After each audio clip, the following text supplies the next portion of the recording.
안녕하세요. 2022년 3월 25일 DMQA 세미나를 시작하겠습니다. 이번 세미나 주제는 Anomaly Detection for Time Series with Autoencoder입니다. 발표에 앞서 발표자 소개를 하겠습니다. 저는 발표자 조경선입니다.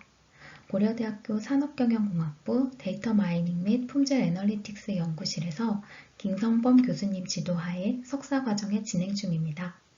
관심 분야는 자연어 처리 분야로서 Named Entity Recognition을 위한 딥러닝 그리고 금일 세미나 주제인 Anomaly Detection for Time Series입니다.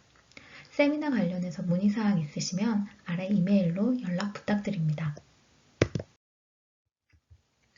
금일 세미나는 타임 시리즈 데이터의 이상 탐지에 대한 인트로덕션을 시작으로 오늘 세미나의 배경이 되는 오토인코더에 대한 소개와 이를 타임 시리즈 이상 탐지에 적용한 몇 가지 연구 기법을 소개하고 결론으로 마무리하겠습니다.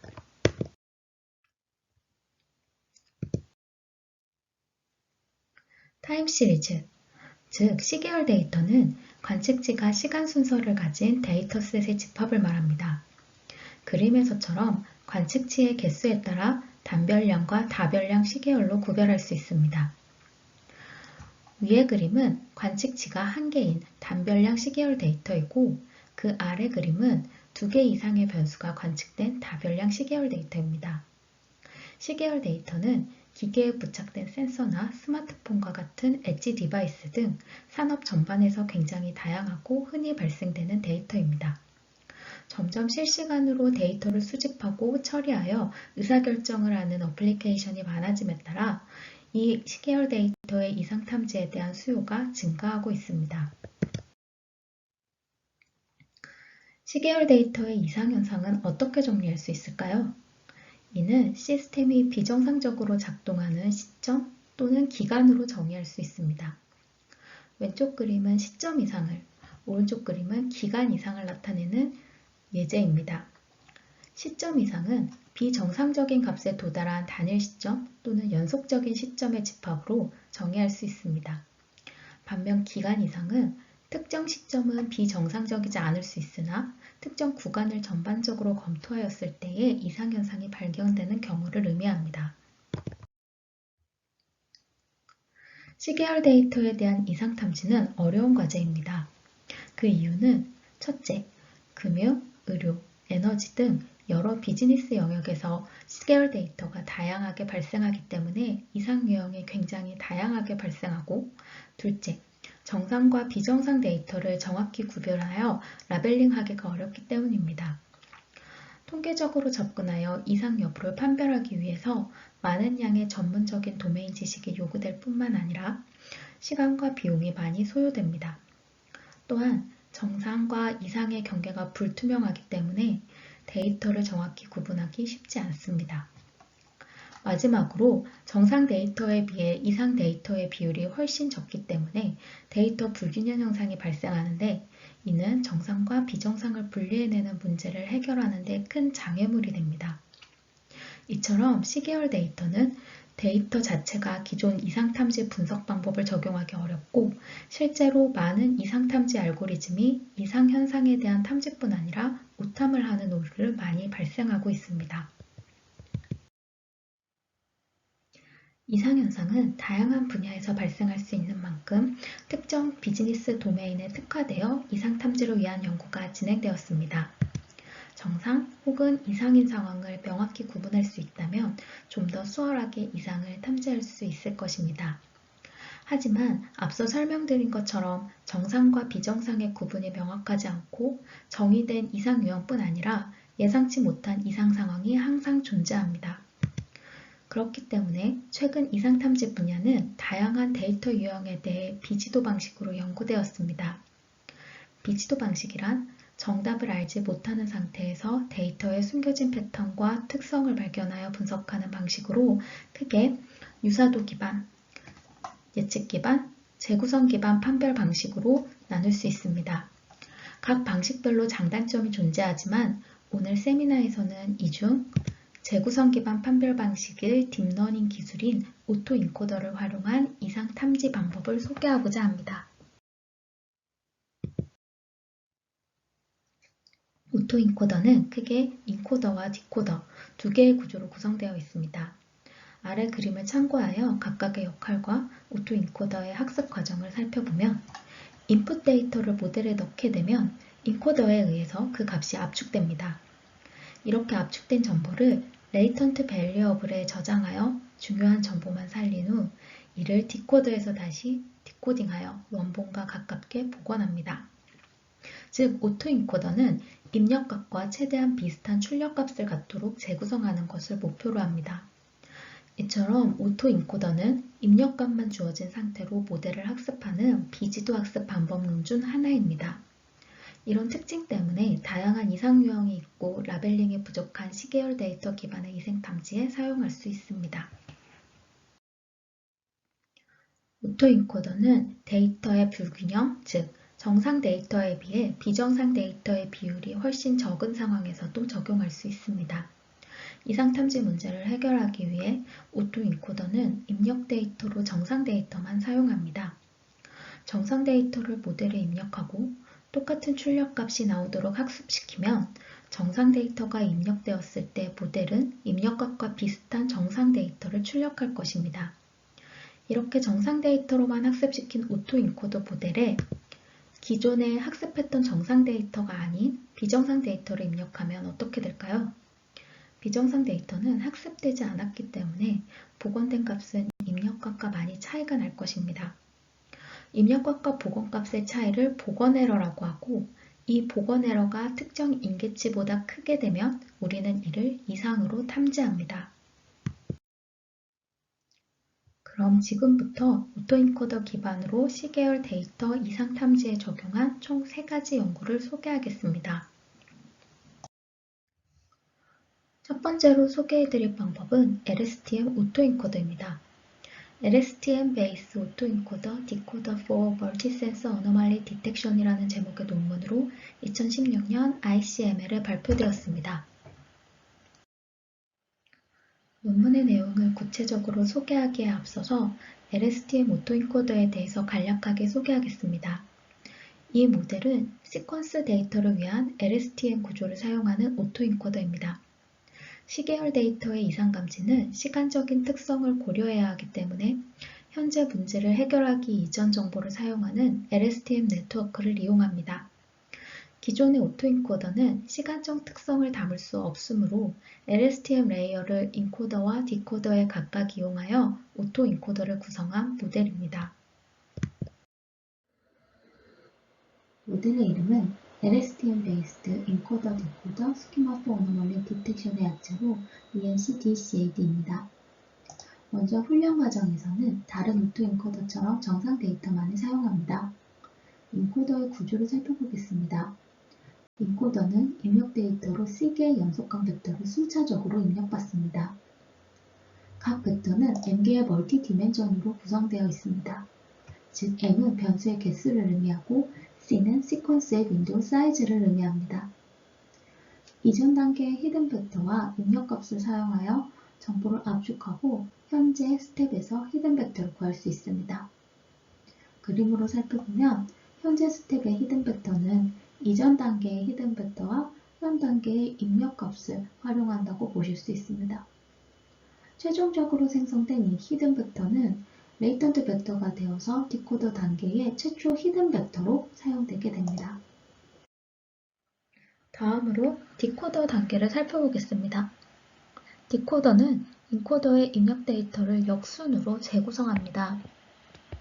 이전 단계의 히든 벡터와 입력값을 활용하여 정보를 압축하고 현재 스텝의 히든 벡터를 구할 수 있습니다. 그림으로 살펴보면 현재 스텝이 이 부분이라면 이 현재 스텝의 히든 벡터는 이전 단계의 히든 벡터와 최초 입력받은 입력값에 의해서 구할 수 있다는 의미입니다. 이렇게 구해진 히든 벡터를 이용하여 디코더의 복원값을 출력합니다. 이러한 원리로 인코더의 입력과 디코더의 출력값의 차이에 대한 MSE를 최소화하도록 학습을 진행합니다. 추론 단계는 트레이닝 과정과 대체로 비슷합니다. 다른 점은 디코더 단계에서 원 데이터를 사용하지 않고 디코더의 출력값을 활용한다는 점입니다. 이제 데이터의 비정상 여부를 판단하기 위해 어노멀리 스코어를 계산해 보겠습니다. 본 모델에서는 데이터를 훈련, 검증, 테스트 등 용도별로 분류하여 사용합니다. 그중 학습 조기 종류를 위해 분리한 데이터셋을 이용하여 리컨스트럭션 에러를 계산하게 됩니다. 먼저 입력값과 복원값의 차이에 대한 에러 벡터를 계산을 하고 이 에러 벡터를 정규 분포로 가정한 다음 그 평균과 표준 편차를 추론합니다. 이렇게 추론한 데이터의 평균과 표준 편차를 이용해서 어노멀리 스코어를 다음 수식으로 계산할 수 있습니다. 어노멀리 스코어 수식은 에러 벡터와 추론한 데이터 분포 사이의 거리를 의미하고 벡터와 데이터 분포의 거리가 인계값보다 멀어지면 비정상 데이터로 판단합니다. 본 논문의 실험 결과입니다. 데이터셋은 파워 디멘전, 스페이스 셔플, 엔진 P, 엔진 MP, ECG로 총 5개 데이터를 사용하였습니다. 각 데이터셋은 서로 다른 주기를 가지고 있고 이상 예측 가능 여부가 다릅니다. 이상 예측 가능 여부를 예제로 설명하면 시스템 정비 작업을 일주일 중에서 일요일에만 수행을 한다면 비정상 상황이 일요일에만 발생할 것입니다. 이런 작업으로 수집된 데이터들을 이상 예측이 가능한 데이터셋이라고 합니다. 평가 지표로는 F베타 스코어를 사용합니다. F베타 스코어는 베타가 1이면 F1과 동일한 값이고 베타가 1보다 크면 리콜의 가중치를, 베타가 1보다 작으면 프리시즌의 가중치를 주는 결과를 얻을 수 있습니다. 이때 베타는 하이퍼 파라미터입니다. 본 실험에서는 비정상의 비율이 높지 않아 리콜 값이 낮을 수 있기 때문에 이 문제를 보완하고자 베타를 1 미만으로 가정합니다. 실험 결과 모든 데이터셋에서 false positive rate에 대한 true positive의 비율이 1보다 높음을 확인하였습니다. 이는 비정상 데이터를 잘 탐지한다는 것을 의미합니다. 데이터셋의 주기가 모두 다름에도 불구하고 모두 좋은 성능을 도출하였기 때문에 주기성을 가진 시계열 데이터에도 좋은 성능을 도출할 수 있음을 시사합니다. 다만 예측 기반의 이상탐지 모델인 LSTM-AD와 성능을 비교하였을 때 제한 모델의 성능이 대체로 좋지는 않았습니다. 하지만 예측 불가능한 데이터셋인 엔진 MP에서는 더 좋은 성능을 보였습니다. 때문에 이상탐지 예측 여부와 상관없이 다양한 도메인에 적용될 수 있는 모델이라고 볼 수 있습니다.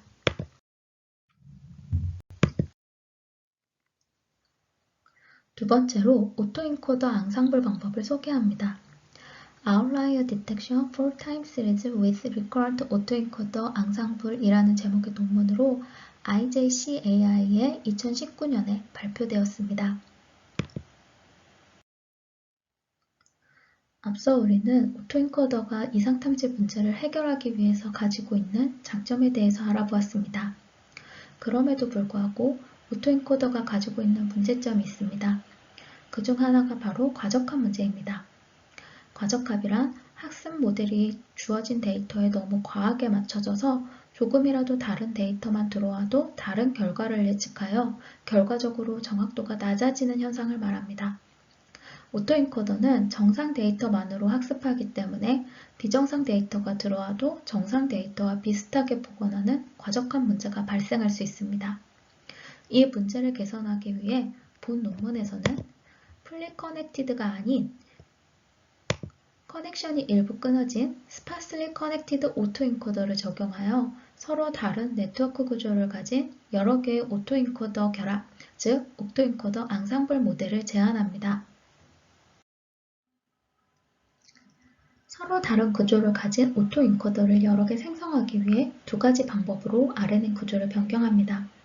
먼저 RNN 유닛 사이의 연결을 무작위로 제거합니다.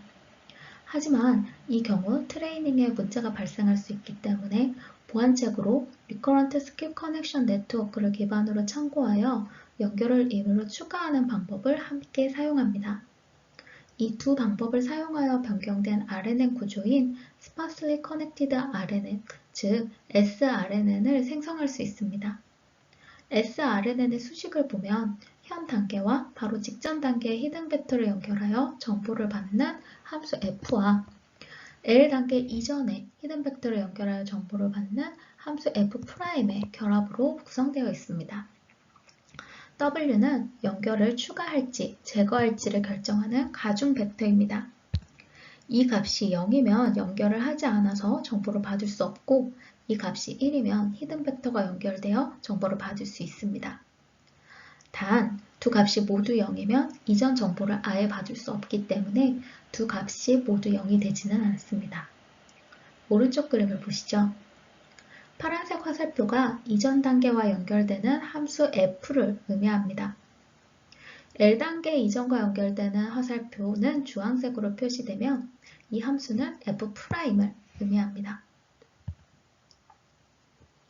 A는 기본적인 RNN 구조입니다. 만약 L이 1이라면 B에서처럼 이전 단계와의 연결인 파란색 화살표가 임의로 제거되고 한 단계 이전의 연결인 주황색 화살표가 임의로 추가됩니다. 만약 L이 2라면 C에서처럼 이전 단계와의 연결인 파란색 화살표가 임의로 제거되고 2단계 이전의 연결인 주황색 화살표가 임의로 추가됩니다. 이런 방식으로 RNN 구조를 변경하여 구조가 다른 오토인코더를 생성할 수 있습니다. sRNN을 이용하여 구조가 다른 오토인코더를 생성하였다면 이제 이 오토인코더를 결합한 프레임워크를 생성합니다. 본 논문에서는 총 두 가지 프레임워크를 제안합니다. 그 첫 번째 프레임워크는 오른쪽 그림에서처럼 구조가 다른 N개의 sRNN 오토인코더를 생성하고 생성된 각 오토인코더를 독립적으로 트레이닝하는 방법입니다. 이때 각 시점 t에 대한 리컨스트럭션 에러가 최소가 되도록 모델이 학습됩니다.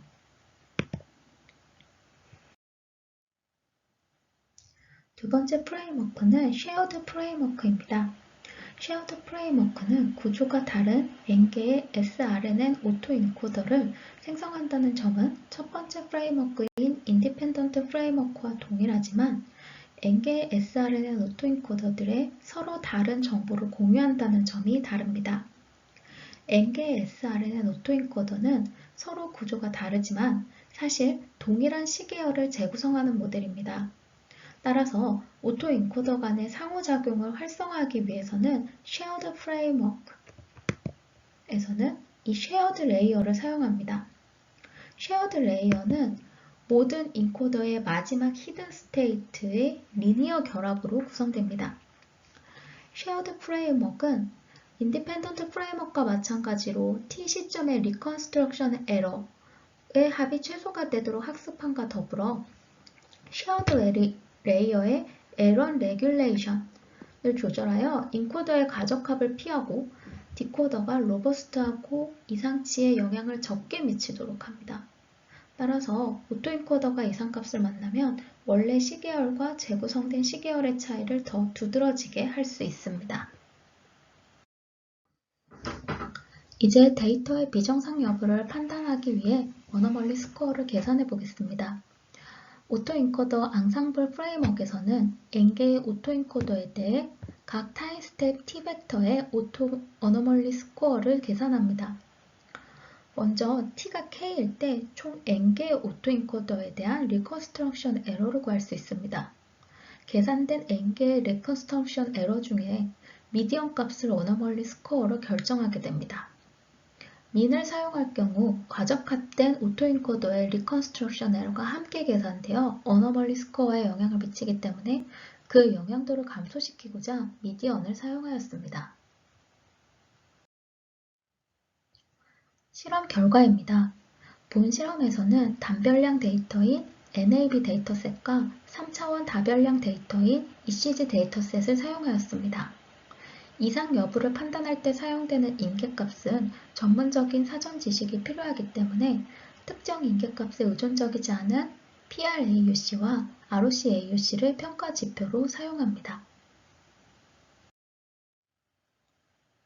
실험에서는 딥러닝 모델이 아닌 로컬 아웃라이어 팩터, 서포트 벡터 머신, 아이솔레이트 포레스트부터 시밀러리티 베이스드 어너멀리 디텍션의 소터 모델인 매트릭스 프로파일 1, 넌 시퀀스 데이터에 대한 오토 인코더 앙상블을 적용한 소터 모델인 랜드넷, CNN 기반과 LST 기반의 오토 인코더와 sRNN의 바탕이 되었던 RSCN 기반의 오토 인코더까지 총 8가지 모델을 제한 모델과 비교 실험합니다. 실험 결과를 살펴보겠습니다. 평가 지표 관점으로는 PRAUC는 딥러닝 모델과 아닌 모델이 거의 차이가 없었습니다. 반면 ROC-AUC의 지표는 딥러닝 모델이 대체로 좋은 성능을 보였습니다. 시퀀스 데이터 관점에서 넌 시퀀셜 데이터에 대한 오토인코더 앙상블을 적용한 소타 모델인 이 랜드넷보다 제한 모델의 성능이 더 좋은 것으로 미루어 제한 모델이 시퀀스 데이터에 더 적합하다고 볼 수 있습니다.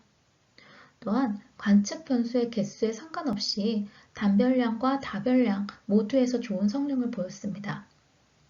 제한한 두 개의 프레임워크를 비교하면 쉐어드 프레임워크이 인디펜던트 프레임워크보다 좀 더 좋은 성능을 냈다고 보이고 있습니다.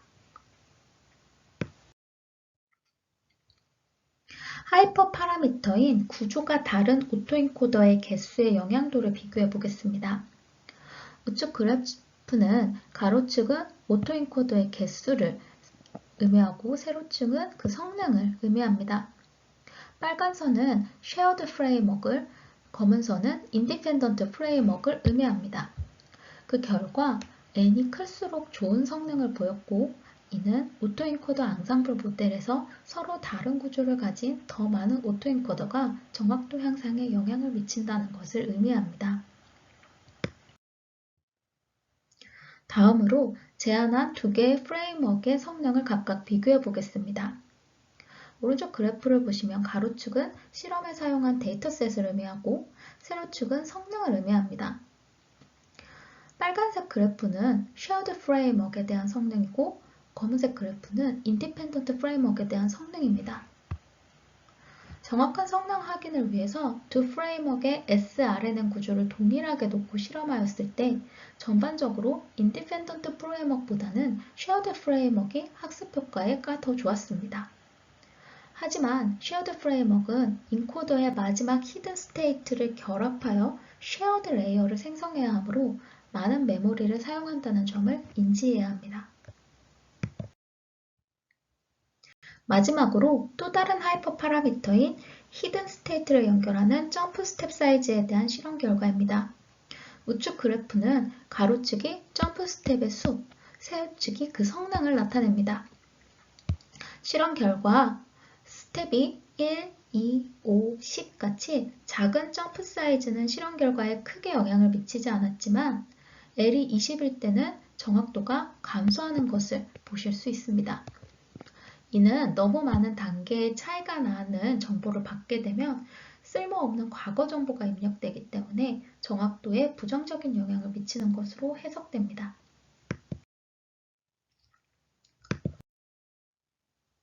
마지막으로 소개해드릴 방법은 Adversary Training Framework에 적용된 오토인코더입니다.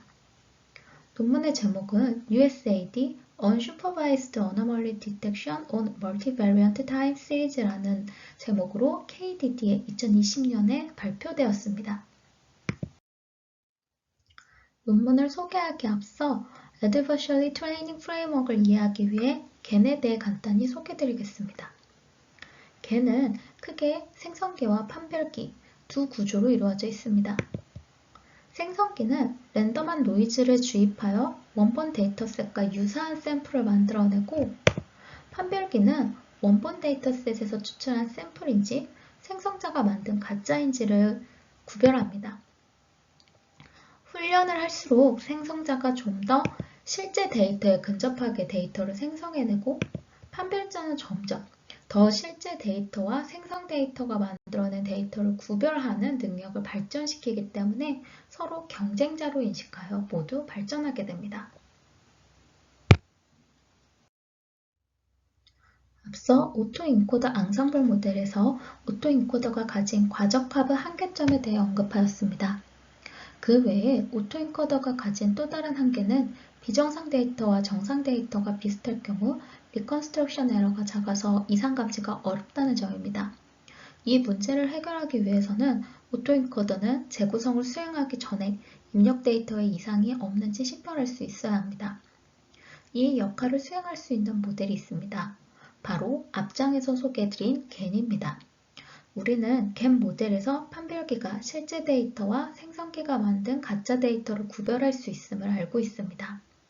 따라서 겐을 적절히 활용한다면 오토인코더가 가지고 있는 한계점을 극복할 수 있을 것입니다.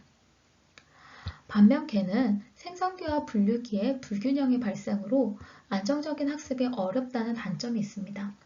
하지만 이 또한 오토인코더의 아키텍처 도움을 받는다면 학습의 안정성을 확보할 수 있습니다. 이렇듯 본 논문은 오토인코더와 겐이 가진 장단점을 서로가 상호 보완하여 더 좋은 성능을 내는 프레임워크를 제안합니다. 이제 본격적으로 제안 모델을 살펴보도록 하겠습니다. 기본적으로 제안 모델은 한 개의 인코더와 두 개의 디코더로 구성됩니다. 두 디코더는 한 개의 인코더를 공유하는 형태로 디코더를 기준으로 두 개의 오토인코더가 생성됩니다. 우리는 이를 각각 AE1과 AE2라고 명칭하겠습니다. 학습 방법은 두 단계로 나누어서 진행됩니다. 첫 번째 단계는 오토인코더 학습 단계입니다. 시퀀스의 윈도우 벡터가 입력값으로 사용되고 이름 그대로 각각의 오토인코더를 학습합니다. 학습 결과 우리는 입력값이 오토인코더를 거쳐 복원된 출력값을 얻을 수 있습니다. 각 오토인코더는 입력값이 잘 복원되도록 리컨스트럭션 에러를 최소화하도록 학습을 진행하고 첫 번째 단계는 마무리됩니다. 두 번째 단계는 Adversarial Training 단계입니다. 첫 번째 단계에서 첫 번째 오토인코더인 AE1의 출력값은 두 번째 단계에서 다시 인코더의 입력값으로 사용됩니다. 두 번째 오토인코더인 AE2는 첫 번째 오토인코더의 출력값인 AEW 값을 입력값으로 사용을 하여 첫 번째 인코더에서 복원된 데이터와 원본 데이터를 잘 구별할 수 있도록 학습합니다. 반면 첫 번째 오토인코더는 두 번째 오토인코더가 데이터를 잘 구별할 수 없도록 최대한 원본과 비슷한 데이터를 생성하도록 학습하게 됩니다. 이러한 구조는 겐과 비슷합니다. 즉, 첫 번째 오토인코더인 AE1은 겐의 생성기 역할을, AE2는 겐의 판별기 역할을 수행하게 되는 것입니다. 이를 목적함수로 나타내면 다음과 같습니다. 수식에서 보시는 것처럼 두 번째 오토인코더는 첫 번째 오토인코더가 생성한 가짜 데이터와 원본 데이터를 잘 구별하기 위해서 두 데이터의 차이를 최대화하도록 학습하는 반면에 첫 번째 오토인코더는 두 번째 오토인코더가 잘 판별하지 못하도록 첫 번째 오토인코더가 생성한 가짜 데이터와 원본 데이터의 차이를 최소화하도록 학습을 하게 됩니다. 이를 다시 정리해 보겠습니다. 첫 번째 단계는 오토인코더 트레이닝 단계였습니다.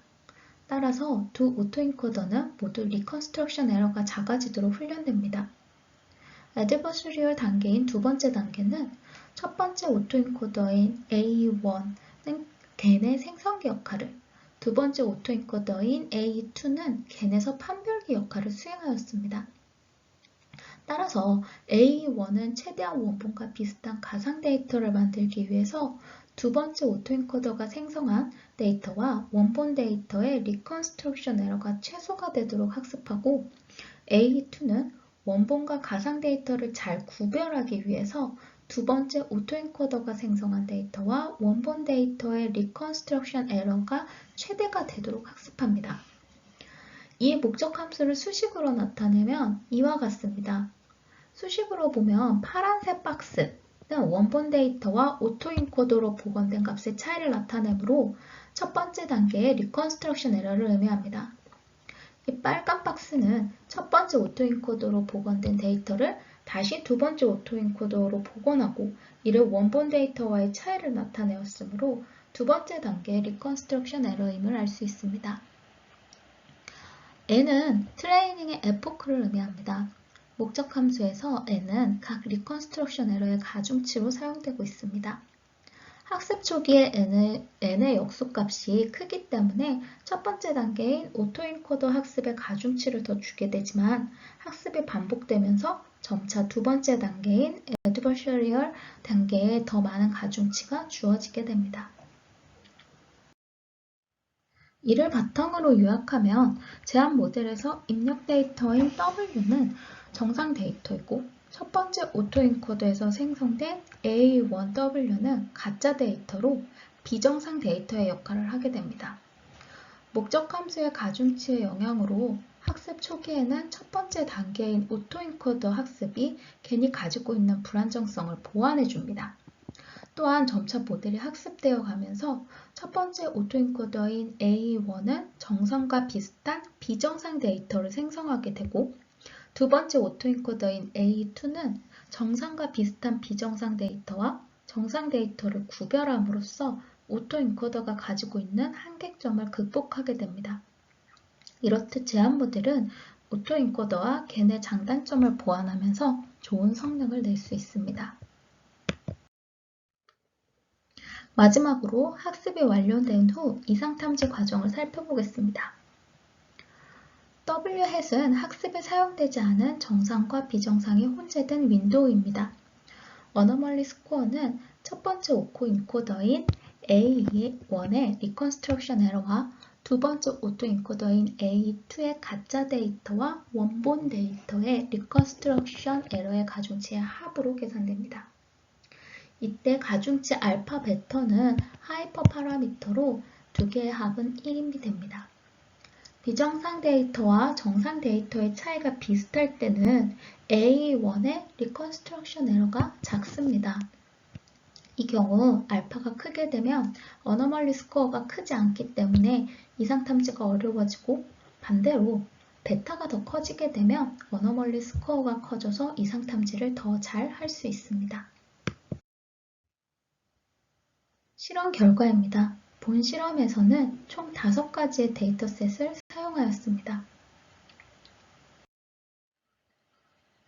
평가 지표로 F1 스코어와 에버리지 프리시전과 리콜 값으로 측정된 F1 스타 스코어를 사용합니다. 비교 방법론으로는 보시는 것처럼 5가지의 방법을 사용을 하고 있습니다. 또한 윈도우 내에 한 시점이라도 비정상이면 해당 구간을 비정상으로 판정하는 포인트 어드저스트를 2가지 데이터셋에만 적용을 하여서 실험을 하였습니다. 그 결과 오른쪽 표에서처럼 대다수의 데이터셋에서 제안한 USAD가 가장 좋은 성능을 보임을 확인하실 수 있습니다. 모델별로 평균 성능을 비교해보면 전체적으로 USAD의 성능이 좋은 것을 확인할 수 있습니다.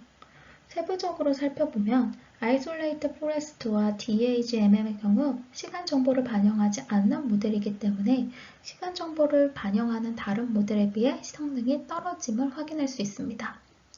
오토인코더와 LSTM-VAM은 시간 정보는 반영하지만 정상과 비슷한 비정상 데이터를 탐지하기 어렵기 때문에 제한 모델보다 성능이 떨어졌습니다. 반면 이러한 오토인코더의 단점을 보완한 기법인 OA와 제한 모델인 USAD는 다른 모델들에 비해 좋은 성능을 얻을 수 있었습니다. 다음은 어노멀리 스코어의 가중치 역할을 하는 하이퍼 파라미터 알파, 베타가 디텍션에 미치는 영향을 확인합니다. 우측 표에서 보시는 것처럼 알파가 증가하고 베타가 감소함에 따라 트루 파지티브가 감소하는 비율에 비해서 펄스 파지티브가 더 많이 감소하는 걸 볼 수 있습니다. 알파가 커질수록 디텍션이 잘 이루어지지 않는다는 것을 의미합니다. 하지만 베타가 크다고 무조건 좋다고 볼 수도 없으며 생산 환경에 적절한 하이퍼 파라미터의 세팅이 필요합니다. 마지막으로 각 단계의 학습이 성능에 미치는 영향을 살펴보겠습니다. 우측 그래프에서 파란색은 제한 모델인 USAD의 성능이고 주황색은 첫 번째 단계인 오토인코더 학습만 수행한 결과입니다. 마지막으로 초록색은 두 번째 단계인 어드버서리얼 학습만 수행한 결과입니다. 각 단계만 수행하였을 때보다 두 단계를 모두 사용하였을 때 더 좋은 성능을 보이는 것을 알 수 있습니다. 좀 더 세부적으로 살펴보면 파란색과 주황색 그래프의 성능 차이는 애드버서리얼 학습의 효과라고 볼 수 있습니다. 이는 애드버서리얼 학습이 수행되지 않으면 정상과 유사한 비정상 데이터 탐지가 어려움을 시사합니다. 파란색과 초록색의 성능 차이는 오토인코더 학습 효과입니다. 이로써 오토인코더 학습이 모델의 안정화에 영향을 미치고 있음을 알 수 있습니다.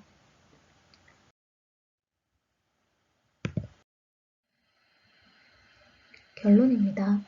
도메인마다 다른 다양한 이상 유형과 라벨링 데이터 부족, 데이터 불균형 등의 문제로 시계열 데이터의 이상 탐지 문제를 해결하는 것은 쉽지 않습니다. 이러한 이유로 이 문제를 해결하기 위한 다양한 연구 방법들이 오랜 시간 연구되었습니다.